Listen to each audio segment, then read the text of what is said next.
Hello, I'm Matteo, the Chief Mobile Opinionist at the Tech Travel Geeks, and this is the Tech Travel Geeks video for the setup of the Google Pixel 4a. If you don't already, please do subscribe to the Tech Travel Geeks here on YouTube. You can also check out our unboxing video of the Google Pixel 4a, which we published yesterday. And this is the follow-on video where we go through the smartphone setup. Right then, so Pixel 4a, we've been through the hardware, we really like this dinky little phone, and I've found the SIM tray on the left-hand side of the device if facing the screen. I'm going to use the SIM ejector tool to pop open the port and put my SIM card in. Now this is a nano SIM card, so should work fine. So there you go. So that's the little SIM tray in place, the SIM in tray, and there we go. So easy in. There's no memory card slot on this device. It's not expandable with micro SD cards or nano memory cards.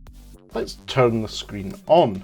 Now this is the lovely Pixel 4a screen. It's a 5.8 inch diagonal screen with a dot or a dot cut out for the selfie camera. Now we can see this has got big G on the front. This is a Google product through and through. And let's see what the setup experience is like in terms of software. I've put in my BT SIM card. This is a 4G smartphone, so I've put in a 4G SIM card. And we start off with hello. And we're going to say that we are English, United Kingdom. I'm going to start the setup now. Bit of haptic feedback there from the device. So I'm going to choose, of all my networks, I'm going to choose Planet Express. And I've just typed in my password to the Wi-Fi network. It's now obtaining its IP address and connecting. I have to say, whilst typing, there is some really nice, crisp haptic feedback from the device. This isn't mushy. You actually feel the taps on screen. You feel the virtual keyboard clicking, which is fantastic. So the device is now connected to my Wi-Fi network. I have my BT 4G SIM. So there we are. We have the option to copy your apps and services over. That's what this tool is for. So you can connect your Pixel 4a to any other Android or iOS device and transfers your settings over. But I want to go through the clean new smartphone experience. I really do quite enjoy that. So there we go. And I have to say, it's really nice to hold the soft plastic. It's a bit matte, but not too much, and it's not too slippery. So it feels nice to hold. So I'm going to sign into my Google account now, so we'll see how that works. So there we go. I agree to the terms of service from Google. And I have to say again, the haptic feedback is great. The keyboard feels nice and responsive, as you'd expect from Gboard, the Google keyboard. It is the one I use by default on most devices. So I'm going to go through the settings. We're going to back up to Google Drive, use location, allow scanning, Wi-Fi network, send usage and diagnostic data, and install updates and apps. So there we are. I'm going to set up a PIN number here. And so that's the PIN number setup. Now what we're going to do is go with Pixel Imprint, or to you and me, the fingerprint scanner.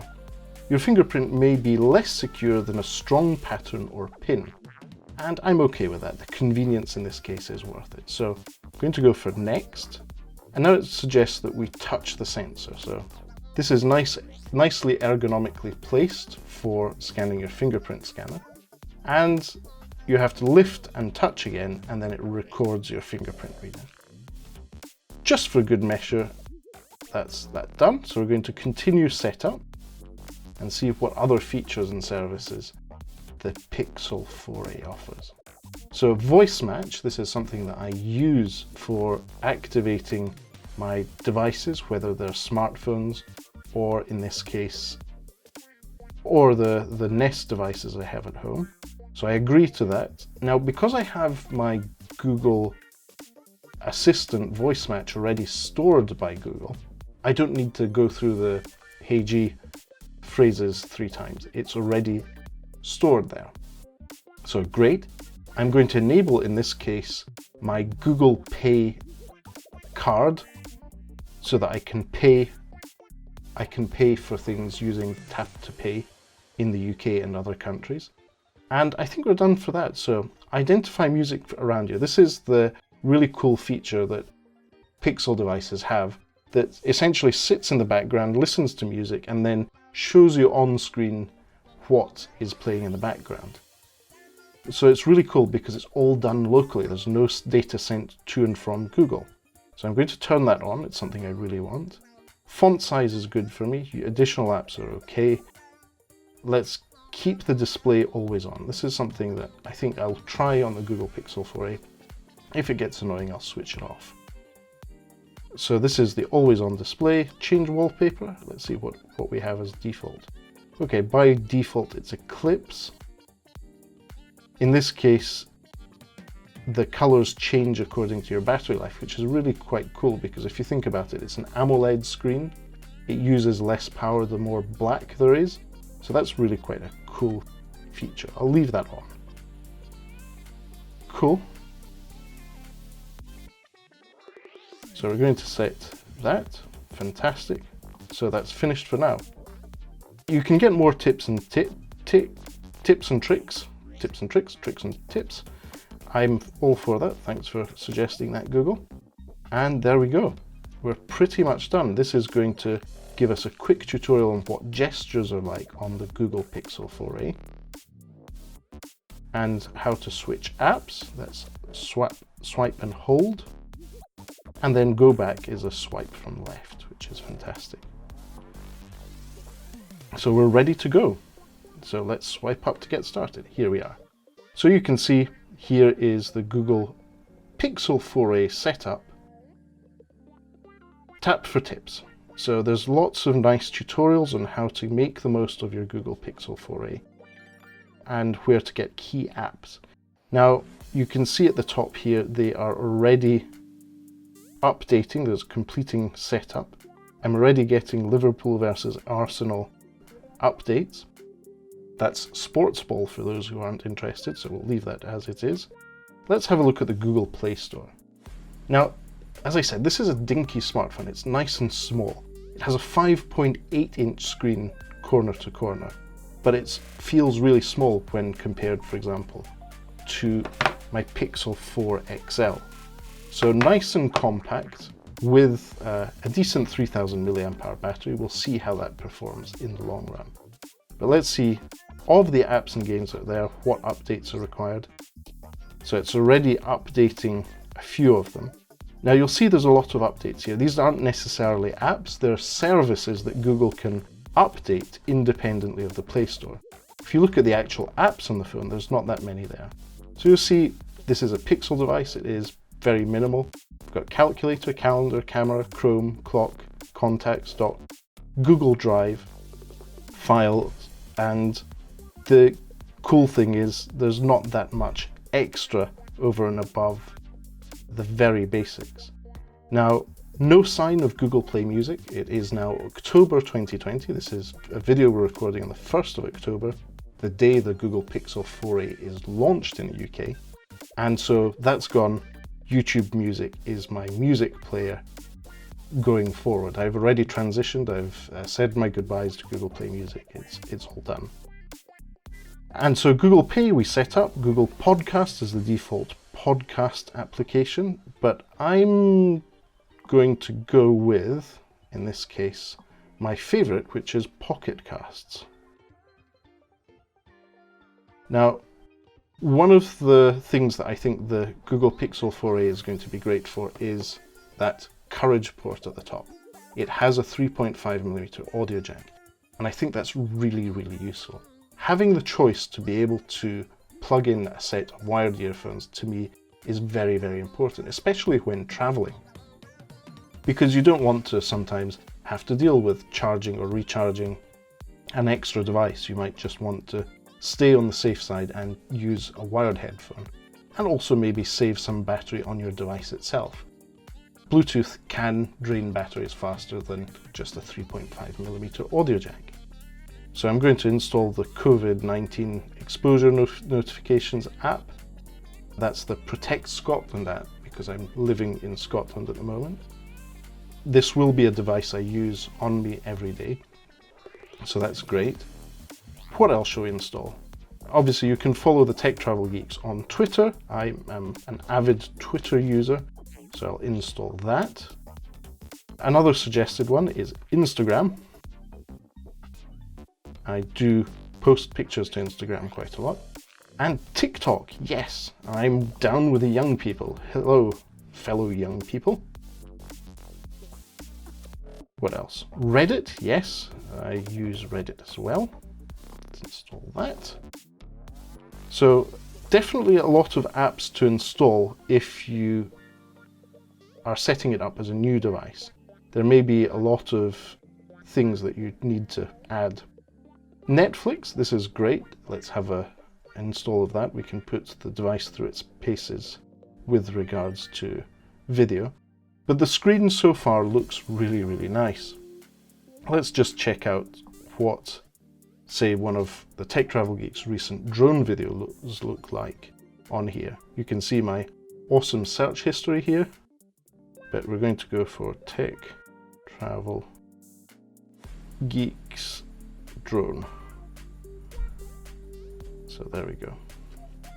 So let's see what Lukash's most recent video is. Which of these brands would you consider buying from? Now, I definitely buy Samsung, LG, honestly all of them.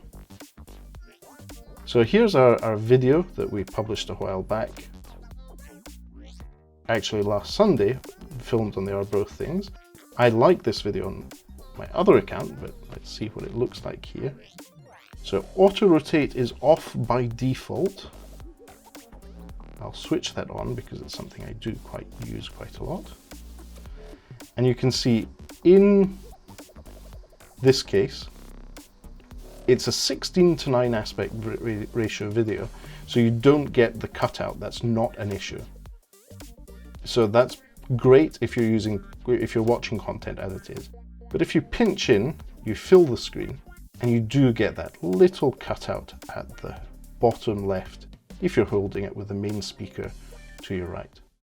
Now, if I turn the volume up a little, yes, I am getting sound from the speaker here.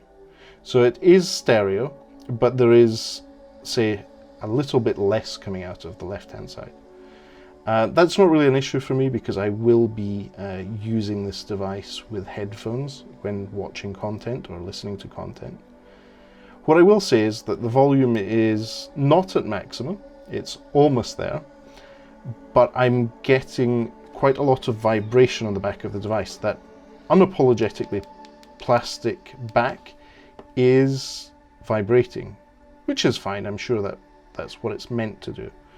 But it's just interesting that on some devices made out of maybe more premium materials like glass, that's less of an issue. So great quality video on that full high definition plus OLED screen. I really like this. So that's a quick view of the video, what it's like on the Pixel 4a. Let's see how our app updates are going. They're probably going to take a while because there's a lot of different services in the background that need to be updated. So quite a few have already been updated in the background. That's probably a good thing because of the amount of RAM in the device, in this case 6 GB of RAM, that whilst streaming video we were able to install apps in the background without any noticeable lag or slowdown. That's a good thing. Now let's just quickly pop into the settings. Nice white screen. This is the default setup.